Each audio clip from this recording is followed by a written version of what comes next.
হ্যাঁ, কি অবস্থা নোমান সাহেব? ভালো ভাই। কি করা হচ্ছে? জি কি করা হচ্ছে?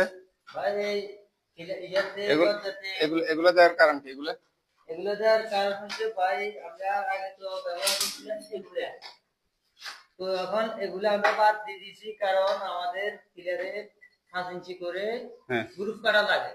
হ্যাঁ তাই এগুলো যদি দিতে যায় তাহলে পিলারের ওয়েটটা কমে যায়, তাই এই মানে জন্য আমরা মানে এগুলা দিলে ভিতরে এই 5 ইঞ্চি 6 ইঞ্চি করে গ্রুপ করলে ফিলারের বল শক্তি কমে হ্যাঁ যায়। বল শক্তিটা যেমন কমে এটা যায়। যদি তিনতলা ফাউন্ডেশন হয়, যদি গ্রুপ করা হয় তাহলে এগুলো কি বাদ, এগুলো হয় না। এগুলা হয় না, ফিলারের শক্তি বল শক্তি কমে যায়। এই কারণে নতুন আপডেট কি করেছো? এগুলা দিতেছি, এগুলা ওগুলো আমরা বাদ দিয়ে দিচ্ছি, এখন এটা দিতেছি আমরা পিলারের ইয়েতে। এটা হালকা গ্রুপ করে ঢুকে দিই, জলে মিশারাক মারে দিই, আর এখানে কারাক মারে দিলে তাহলে আমাদের পিলারে কোনো সমস্যা হয় না। সমস্যা হয় না। কোনো সমস্যা হয় না, তাই আমরা নতুন করে এখন এই সিস্টেম করেছি। এটা আলহামদুলিল্লাহ, তাহলে তোমরা মালিক পক্ষকে অনেক স্যাক্রিফাইস করে না, জি।